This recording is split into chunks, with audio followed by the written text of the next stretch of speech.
Hi everyone, welcome back to my next video. Today we're going to meet Tommy. Hi, Tommy. Hi.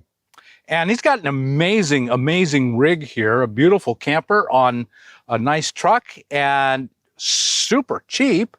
But the big story, I think, is the wood stove. So I think we'll spend some time on the wood stove, and but we'll get to know Tommy first. So Tommy, how long have you been on the road? Oh, going on 3 years. And how's it gone in 3 years? I came to course to learn how to boondock. Uh-huh. And I think I've got that down now. Got enough solar, got it all working. I'm comfortable. And but overall, you're glad you did it? Yeah, with this runaway inflation, you know, this is the most comfortable life I could be living right now. You know, Yeah. I rent a place. I'm up from by Seattle. I rent a place. I pay the rent. I haven't got any food. I haven't got a car. Right. Yeah, it's not possible because I'm Social Security. And so do you mind if I ask what your Social Security is? About $1,200 a month. Are you ever able to save on that, or? I have forced myself to save some emergency repair money. Right. Which is just not to be touched except for a breakdown or something like that. I do all my own work, but I need money for parts and this and that. Right. And so we were talking earlier, and you got a pretty amazing deal on this, on your setup here. Can you walk us through that a little bit? I started shopping around, and I found I couldn't afford enough truck in a newer version or even 10 years old. So I found a work truck that was a construction company had that they were getting rid of. It was a flatbed. Nice. But it was designed for a load.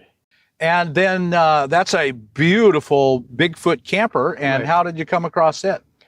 I actually got that camper free under a condition that I would jump up at a day's notice with a truck, load it in, and take it away. Wow. So you got basically $7,000. Well, you put some money into the repairs. I'd say I got just a little under 10,000 and everything with solar and repairs and new power boxes and stuff like that. So. And you mentioned you had solar. So how much solar do you have? 6 panels run mostly everything, and they're 100-watt panels. Well, can we take a quick look at your setup? Sure. Let's do that.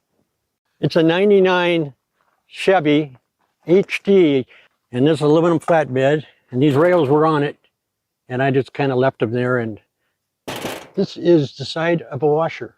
The other door's the other side of the washer. This is a budget project, but I've gained 8 feet of storage. Wow. All the way across there and about 3 feet back, and I don't know how many feet high, 4 feet high. That's incredible. I pulled off the air conditioner off the top up there and got rid of the weight. That one runs off that little baby 2000 Honda generator at an idle. Camper goes in over the fenders. So I'm trying to work this out. I haven't got it figured out yet. There's 8 feet of storage down to here, up to here, and into there. So I haven't got all the way 8 feet back. Yeah, on both sides. Firewood storage down there. It drives automatically going down the road. Yeah, I haven't bought one stick of firewood. I've been using it for over 2 years. Wow, that's cheap. Now, like I said, this is the economy project. Denny Moore stew cans. This one's a little black paint. Just where it holds the legs in. Yeah. This is my traveling partner, my nomad cat. She's pretty coyote savvy. I put on this Macerator. You know what that is? Oh, I do. Yeah. Instead of just a hose there going out, and you got to be within so close of where you dump your sewage. So it kind of pulls. It's a pump. It pulls. Pump. It grinds it up. Grinds it into a liquid, and at the same time it pumps it out of garden hose. Here's my 2 Renogy separate solar systems, 2 controllers. They go to the same battery bank. Nice big kitchen, big refrigerator, freezer. And everything worked for free. Yeah. Well, it didn't work. Amazing. It wasn't wired. That was spaghetti all through there. Right. And under there was all, so I had to figure out where every wire went. Here's a temperature controller with a fan on the exhaust on the refrigerator. Much more efficient. Yes. Uses less propane and keeps everything colder. This is the big Bigfoot. They don't make these anymore. So it has a dry bathroom in it. It has its own enclosed shower. Black tank, gray tank, and freshwater tanks. And in the back, you can look at that. That's just like any camper, right? Queen size bed. But most tables go back against the wall. But this one was cut and the trim put back on it. And this is a Marine Woodstove. It's a Marine. It's a A Newport is the style. They make diesel ones. They make this is called a solid fuel. They can put coal in it and stuff, but I didn't like the results from coal. But it does burn longer at night. And this is the stove in here. The trick of this thing is it's all stainless steel. Here's your first heat shield. Okay, yeah. The heat's there, but it lets the heat out. See, if you get a cast iron in there, you couldn't have it in this area. That cast iron would radiate that heat out. These would be hot. You'd be, threatening danger. The table's so close. So this is the trick. It's stainless steel and it's enclosed with a heat shield. And then here's aluminum that I made heat shield. And up above and on the back is the fire insulators that you use for porcelain. And there's a drawer down here that you open it up, dump your ashes. So you don't have to get in. You just pull the drawer out, go outside, put it in the fire pit. I have a aluminum 3-inch pipe that goes out to a vent I put on the side. So I bring the fresh air in, burn it, and take the exhaust out. So I'm not taking it out of my living area. Very good. So you're not worrying about it depleting your oxygen. Right. And you get your little thing going there. That goes on, like I said, when it gets 100 degrees, so it'll be about 5 minutes. But right. that starts turning as soon as it starts putting heat out. I love that thing. It's just the aesthetic of it. A cold day, a warm soup, a fire going. It's almost like you're home, It'll burn out its wood depending on between 20 minutes to an hour, hour and a half. The bigger chunks you put in, the different types of wood, oak and stuff will burn like an hour and a half. And then it dies off. So this space, I think, is perfect. But people need to be aware of that if you to make this choice. It doesn't burn all night long. And so these are, because they're marine, they're probably fairly expensive? Yeah, I lucked out and got this for $3.25. Wow, Usually that is a around good deal. $5. Yeah. So you do have to come up with, the money to get the initial wood stove. But And that wouldn't be piping or... now the piping was like another 100 and something, and the cap was like 80. This was, I think it was $30 a sheet. I got 2 sheets, cut them up and just riveted it together, put a little trim around it. So I could see you could spend $600 some dollars easy for the stove, the cap, and get the right pipe. You want to be safe. And how often do you have to clean it? Depends on the wood. Pipe. Depends It depends on the wood. With this wood I'm burning now, I go 2 or 3 weeks. Then I pull out a little drawer, go out and flip it. And I have a little rod with the right size stovepipe.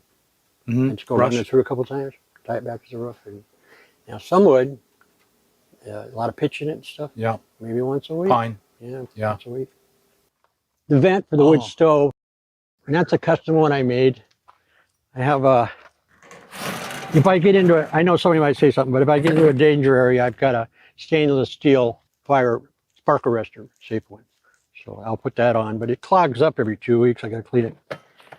So if people have a question, can they contact you about putting in a wood stove? If they're serious, I'll welcome them to contact me, and I'll tell them what thickness this aluminum is, how it dissipates the heat. Bob can reach over here and touch here, and it's warm. Go ahead, Bob. Right, it's still on. Okay, now touch it down here. Oh, on the inside. It's almost cold, It's isn't it? cool, yeah. Okay, and a little, the right tubing up here, the table's not hot. It's right in front of the fire. Grab this. Yeah. Those little tricks, that's what gets you by. You can contact me, Bob will have the email, and I'll tell you where I got this, what gauge it is, what I use for spacers, my fan system up above, how that works, keeps the heat out of here, it blows it out the front where you want it. And the right size, I don't want to see anybody get hurt. Right. And so I welcome you. If you're serious, I'll take my time and help you out, because, if you're not, don't. If you're a tire kicker. Yeah, if you're a tire kicker. So now a lot of my audience are in vans. Do you think this is safe in a van? Well, I was a van person, so I went, instead of a van this time, I went with a camper. And because of the extraordinary deal I got on this, actually came up with a pretty nice camper, but I'm a van person. And this can go in a van. And to be safe like this one, you need this much room in your van and that much to the side. So you got about 1 foot by 18, 20 inches. And it sure can go in a van. If you want to dedicate a corner or a wall, and on YouTube, there's a couple people that have put them in vans. You bet. But I don't know if they've got them into this tight of an arrangement. But yeah, you can. And I'd put it in a van. It's important enough to me. Absolutely. And do you do anything to the vent up top when you drive? No. I have it turned one way where it's not forcing the air in, and then, you know, maybe you get a little dust down here. So that, Right. but it's not a problem. No, I don't do anything. It all stays assembled. And, you know, it's important to have the correct collars. So it has collars that have an inch airspace all around them in here, and it has heat shields up here. And then from the company, get the pipe and their collar. And their collars to go through from your cabin of your sailboat up to your deck. So it's been tested for years and years, get the exact same collar. Absolutely safe. And depending on what kind of wood you burn, it depends on how often you got to clean it. Right. That pretty much sums it up. It does indeed. Do you have any advice for our audience who are looking to buy a pickup? Well, like, we know the budget I was on. I can save a little every month, but we're talking about a few hundred here and there. When I wanted to upgrade to a pickup that could hold this camper is like 3,500 pounds empty. It's a lot. So what I did is realize real quick, you got to go gross vehicle weight, the weight of the truck, and what you're going to put on it, and then you have to meet that gross vehicle weight for it to be safe and legal. So for me to do that on pickups, I wasn't having much luck, and when I started getting into super heavy duties, they were too expensive. And I shifted over to a work truck. This is just an aluminum flatbed with a little railing around it, and the bed is super strong. But if you find that problem that you can't get a truck to haul what you want to put on it, look at work trucks. Right. Go to the work trucks, and you can get it's with the bed, the fittings, the truck. It's 6,000 pounds on this. It's a 14-foot bed, and then the camper with everything in it is about 5,000. That's 11,000. Technically 16,000. I have 5,000 more pounds I can put on this. Right. Not too many people could say that and stay in that budget. Right. Absolutely. The trick was to go for a flatbed. I know in a lot of areas you can buy, there's a flyer you can get at convenience stores with Right. commercial vehicles, bulldozers, Truck tractors. Trader. Truck Trader, yes. Yeah. And so that would be a great place to look. Right. And this is a gas, and I wanted that because I know how to work on these. I don't know how to work on diesel. Right, I Now, agree. diesel will be a little 100%. stronger, but this gets me around just fine, and I know how to work on it. Right, Yeah. right. So it's got a 454? 454 Vortex heavy duty. You can't, that's a great engine. Yeah. Sucks gas, but. Well, my pickup with this heavy camper, I was getting like 11. Yeah, This gets 10, and I get down the road and have no worries anymore. yeah. So 1 mile a gallon, this is well worth it. Oh yeah, and that big engine is necessary for this much weight. Right. So, yeah, there's a way to find a good used work truck. And look for a work truck. When you realize you put that the four doors, standard cab, crew cabs, and all these things, they take away from what you can haul. They do. Yeah, and they can be 1,000 pounds or less. And a lot of people think it's acceptable to get a single rear wheel, and it really is not. That's No, just not this safe. is so much more stable. Yeah, And if a tire happens to go and you got a dually, you got time to stop on one safe tire and get off the road. And Right. everything, Yeah. right, absolutely. And these come with like these are 19.5. The load range is so much higher. It's Right. so much safer. Yeah, a work truck. Absolutely, yeah, and that's really the big jump between 3,500, 4,500. Right. Is those great big tires. Right. And these aren't as desirable, so you can get them cheaper. Right.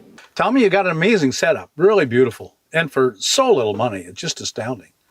Yeah, that was the challenge, and I'm pulling it off one thing at a time. But it wasn't just luck. You've gained skills and abilities in your lifetime, and now they're paying for off. boondocking, so Yeah. I enjoy it. I go, this is what I need. I go from one project to the next. Yeah. To the next. Glad I was able to show it to you. Yeah, thank you. Tommy, I really appreciate it. Thank you. Folks, so I'm sure you've been really blessed. You got some great ideas here. If you did, like us on YouTube, subscribe to the channel, hit that thumbs up button, and we'll talk to you later. Bye now.